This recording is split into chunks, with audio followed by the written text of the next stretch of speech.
Class 10th का हम लोग माइंड मैप देखेंगे कि ये हम लोग शॉर्ट टर्म में कैसे तैयार कर सकते हैं टॉपिक को, वो चीज़ हम लोग इसमें पढ़ेंगे। चैप्टर का नाम है कार्बन एंड इट्स कंपाउंड। ये वेरी मोस्ट इम्पॉर्टेंट चैप्टर है, यहाँ से बहुत सारे क्वेश्चन पेपर में आते हैं बोर्ड के। देखिए, सबसे पहली चीज़ फ्यूल क्या होता है ना। देखिए, फ्यूल जो है they produce heat and light when burn. जब कोई ईंधन जलाया जाता है तो हीट और लाइट प्रोड्यूस करता है, ठीक है। These are called fossil fuels. इनको हम लोग फॉसिल फ्यूल के नाम से भी जानते हैं। ईंधन है ना, ईंधन कैसे हैं ये? फॉसिल मतलब होता है जीवाश्म, जो पहले से अवशेष बचे रहते हैं, या फॉसिल मतलब जो बची हुई चीज़ें होती हैं उन्हीं को बोलते हैं फॉसिल, है कि नहीं, अवशेष ईंधन। These are called fossil fuel when obtained from fossils. जब वो फॉसिल से प्राप्त होते हैं, अवशेषों से प्राप्त होते हैं, तो उनको हम लोग बोलते हैं फॉसिल फ्यूल। कौन से फ्यूल बोलते हैं? Fossil fuel. देखो, जैसे एग्जांपल है कोयला है, पेट्रोलियम है, ये सब फॉसिल फ्यूल्स हैं। कोयला और पेट्रोलियम इतने कम समय में नहीं बनता, इनको बनने में कई वर्षों का समय लगता है। ये सब ज़मीन के अंदर पाए जाते हैं, वहाँ से इनको प्राप्त किया जाता है, इसलिए इनको बोलते हैं फॉसिल फ्यूल्स। फ्लेम क्या होती है? देखो, इट इज़ अ रीजन, या एक ऐसा क्षेत्र होता है where combustion of gases takes place. जहाँ पे गैसों का कंबशन होता है उसी को हम लोग बोलते हैं फ्लेम। क्या बोलते हैं? फ्लेम बोलते हैं। ब्लू फ्लेम और non luminous flame obtained when oxygen is sufficient और इन एक्सेस। देखो, ब्लू फ्लेम दिखाई देती है, नीली कलर की क्या दिखाई देती है? गैस दिखाई देती है, फ्लेम दिखाई देती है, जिसको हम लोग नॉन ल्यूमिनस फ्लेम भी कहते हैं। ये कब होती है? ये कब दिखती है? जब ऑक्सीजन क्या होता है? सफिशिएंट अमाउंट में होता है, मतलब पर्याप्त मात्रा में पाया जाता है। येलो फ्लेम कब दिखाई देती है? जिसको ल्यूमिनस फ्लेम भी बोलते हैं। ये जब ऑक्सीजन क्या होती है? सफिशिएंट होती है, तब ये दिखाई देती है। It's yellow colour is because of the presence of unburn carbon particles. इसका जो येलो कलर है, पीला भाग है, ये इसका कारण क्या होता है? क्योंकि जो कार्बन के पार्टिकल हैं जो पूर्ण रूप से नहीं जले होते हैं, तो इसी के कारण से जो फ्लेम होती है वो क्या दिखाई देती है? येलो दिखाई देती है ना। It's yellow colour is because of the presence of unburn carbon particle. जो नहीं जले हुए कार्बन के पार्टिकल्स होते हैं, इन्हीं की उपस्थिति की वजह से जो फ्लेम होती है वो कैसी होती है? येलो होती है। देखो, कंबस्शन क्या होता है? कंबस्शन क्या है? It is the reaction in which CO2 and H2 are obtained by burning organic compounds। ये रिएक्शन होता है किसके बीच में? कार्बन और जल के बीच में, बाई बर्निंग ऑर्गेनिक कंपाउंड्स। जब ऑर्गेनिक कंपाउंड जलता है तो उसके द्वारा क्या मिलता है? CO2 एंड H2, है ना। It is the reaction in which carbon dioxide and H2 are obtained. वह रिएक्शन जिसमें CO2 और H2 क्या प्राप्त होता है ना। कब? जब ऑर्गेनिक कंपाउंड्स क्या होते हैं? जलते हैं, बर्न होते हैं, तो CO2 और H2 मिलता है। Saturated hydrocarbons Burns with blue flame. जितने भी सैचुरेटेड हाइड्रोकार्बन हैं वो ब्लू फ्लेम के साथ जलते हैं, चूँकि वहाँ पर कंप्लीट कंबस्शन होता है, पूर्ण रूप से फ्यूल क्या होता है? बर्न करता है।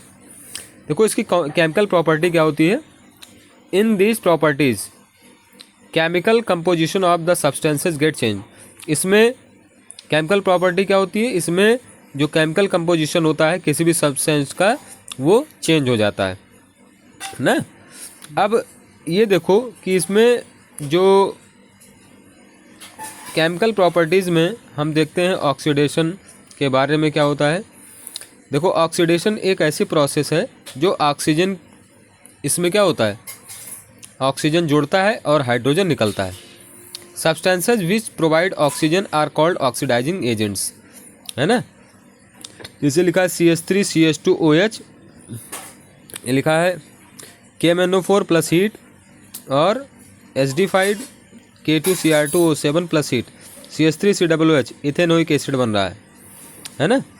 इसमें ऑक्सीजन क्या हो रहा है? ऑक्सीजन जुड़ रहा है और हाइड्रोजन इसमें से निकल रहा है। अब देखिए, अगला है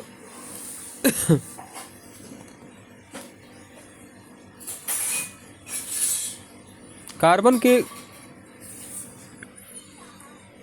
देखिए, ऑर्गेनिक कंपाउंड क्या होता है?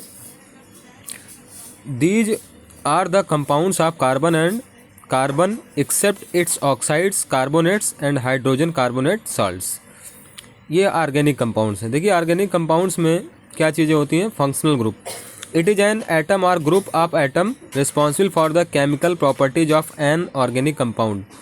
इसमें एटम और ग्रुप पाए जाते हैं, है ना, जो कि उसकी केमिकल प्रॉपर्टीज़ को बताते हैं। इट इज़ एन एटम और ग्रुप ऑफ एटम, या एक एटम हो सकता है और एटम के ग्रुप हो सकते हैं जो कि किसी की केमिकल प्रॉपर्टीज़ बताते हैं ऑर्गेनिक कंपाउंड की। कौन कौन सा रूल होता है? अगर हम क्या करते हैं, इसका स्ट्रक्चर लिखते हैं, स्ट्रक्चर बनाते हैं।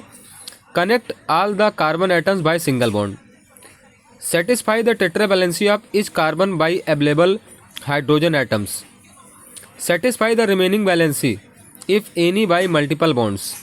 ये सारे रूल होते हैं स्ट्रक्चर बनाने के लिए। रूल्स फॉर नॉमेनक्लेचर, कैसे नॉमेनक्लेचर करेंगे, उसके कौन कौन से रूल होते हैं? Write the root word according to the number of carbon atoms. हम क्या करेंगे, उसका रूट वर्ड लिखेंगे, जितने कार्बन के एटम्स हैं उसके आधार पे हम उसका रूट वर्ड लिखते हैं। उसमें सफिक्स ऐड करते हैं, ane if all are single bonds, अगर सब सिंगल बॉन्ड से जुड़े हैं तो उसमें सफिक्स एन लगाते हैं। इन लगाते हैं जब सब डबल बॉन्ड से जुड़े हों, आइन लगाते हैं जब ट्रिपल बॉन्ड से जुड़ा हो। A functional group is present, अगर फंक्शनल ग्रुप प्रेजेंट है, replace e of name of hydrocarbon by suffix of the functional group. अगर उसमें कोई फंक्शनल ग्रुप जुड़ा है तो ई को हटा करके उस हाइड्रोकार्बन को क्या करते हैं, name of hydrocarbon by suffix of the functional group के साथ हम क्या करते हैं, उसको ऐड कर देते हैं। आगे देखिए, जो हाइड्रोकार्बन्स होते हैं, हाइड्रोकार्बन जो होता है वो these are the compounds of carbon and hydrogen only. ऐसे कंपाउंड जो कार्बन और हाइड्रोजन से बने होते हैं उनको बोलते हैं हाइड्रोकार्बन्स। ये दो तरह के होते हैं, अनसैचुरेटेड हाइड्रोकार्बन, अनसैचुरेटेड और सैचुरेटेड। सैचुरेटेड क्या होता है? They have only single bonds between the two carbon atoms, they have only single bonds. जब दो कार्बन एटम के बीच में केवल सिंगल बॉन्ड होता है तो उसको बोलते हैं सैचुरेटेड हाइड्रोकार्बन। और इनका जो जनरल फार्मूला होता है CnH2n+2 होता है। दूसरा हाइड्रोकार्बन है unsaturated hydrocarbon, they have at least one multiple bond between the two carbon atoms. ये जो अनसैचुरेटेड हाइड्रोकार्बन होते हैं इसमें दो कार्बन एटम के बीच में कम से कम दो bond, one multiple bond between the two carbon atoms, at least one multiple bond, मतलब एक से ज़्यादा क्या पाए जाते हैं, बॉन्ड पाए जाते हैं। इसका देखिए क्या क्या इसमें पाया होता है, जैसे एल्कीन, इसको ऑल्फिन्स भी बोलते हैं। They have carbon carbon double bond along with the single bonds. इनके बीच में क्या पाया जाता है, पहला एन हो गया, दूसरा ईन है और चौथा आइन, तीसरा आइन है ना। तो जब कार्बन कार्बन के बीच में डबल बॉन्ड पाया जाता है ना, सिंगल बॉन्ड के साथ, उसको क्या बोलते हैं, एल्कीन्स। इसका फार्मूला होता है CnH2n।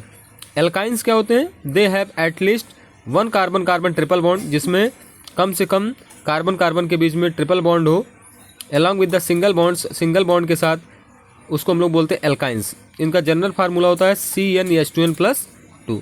तो ये हाइड्रोकार्बन्स हो गए सैचुरेटेड और अनसैचुरेटेड। देखिए सोप और डिटर्जेंट के बारे में बहुत पूछा जाता है, ये इंपॉर्टेंट टॉपिक है, ये पेपर में ज़रूर पूछा जाता है। सोप क्या है और डिटर्जेंट क्या है? देखो, जो these are sodium or potassium salts of long chain fatty acids. ये सोडियम और पोटेशियम सॉल्ट के लॉन्ग चैन होते हैं, फैटी एसिड। इनका फार्मूला होता है RCOONA। यहाँ पे R जो है C15H31, C17H35 हो सकता है। और यहाँ पे देखिए, these are obtained by alkaline hydrolysis of fats. ये एल्केलाइन हाइड्रोलिसिस जब फैट की होती है उसके द्वारा, और ऑयल की जो एल्केलाइन हाइड्रोलिसिस होती है उसके द्वारा प्राप्त किए जाते हैं। इसी को हम लोग सैपोनिफिकेशन भी बोलते हैं। They remove dirt and oil from clothes by micelle formation. ये डर्ट और ऑयल को कपड़ों से निकालते हैं।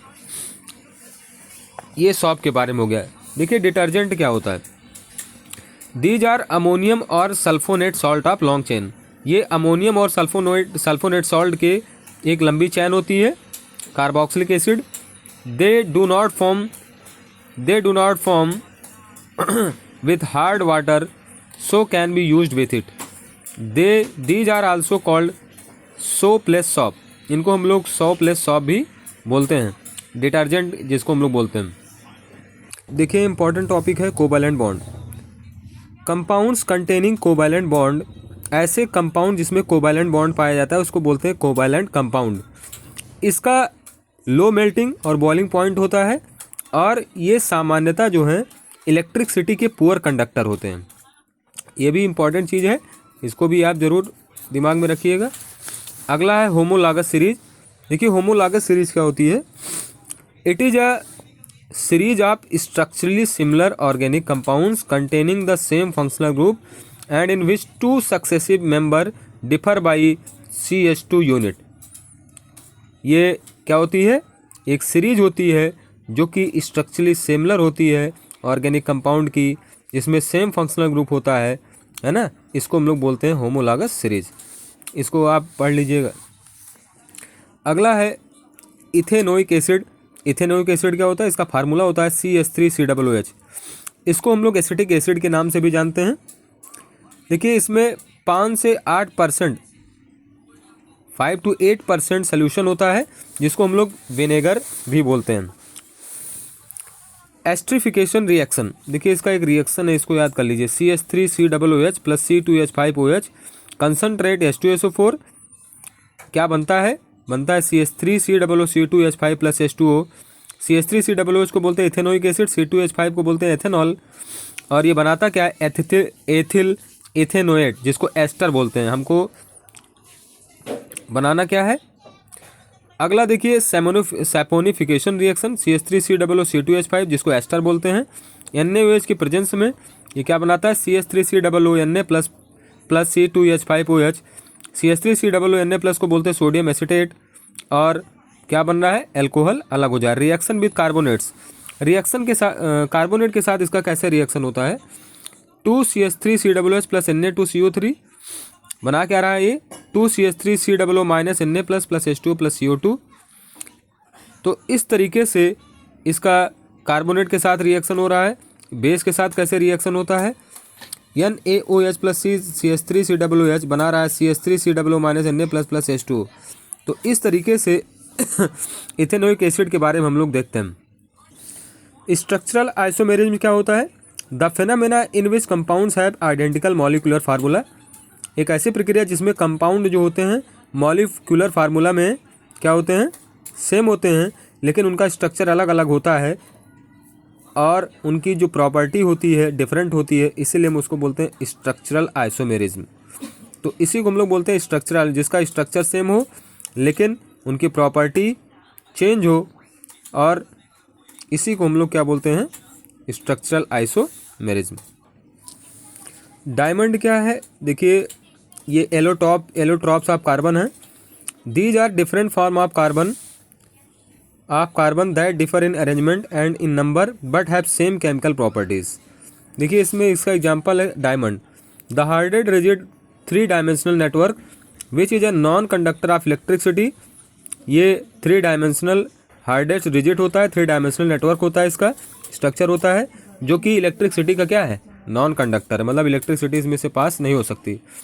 And used as precious stones, और इसको हम लोग एक कीमती स्टोन के रूप में इसका उपयोग करते हैं। ग्रेफाइट क्या है? ग्रेफाइट जो है एक ओपैक सब्सटेंस होता है, ओपैक जानते ही हो, जिसको बोलते हैं अर्धपारदर्शी ना। एक होता है transparent, translucent, OPEC.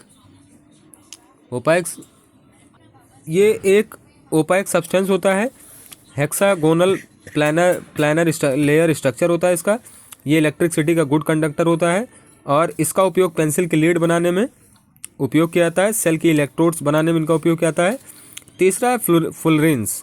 फुलरिन्स form another class of carbon allotropes, ये दूसरे क्लास के कार्बन एलोट्रॉप्स बनाते हैं। The first known as a fullerene was C60, जो सबसे पहला फुलरिन जाना जाता है उसका नाम है C60, which as carbon atoms arrange in the shape of football, जिसमें कार्बन एटम फुटबॉल के शेप में अरेंज्ड होते हैं। तो ये आपका चैप्टर कार्बन आयन्स कंपाउंड के बारे में हो गया, जिसमें महत्वपूर्ण चीज़ों के बारे में हमने आपको बताया है। ये चीज़ आप अच्छे से इसको याद कर लीजिएगा, ये आपके बोर्ड के पेपर में इम्पॉर्टेंट चीज़ें हैं। Thank you for listening, have a good day.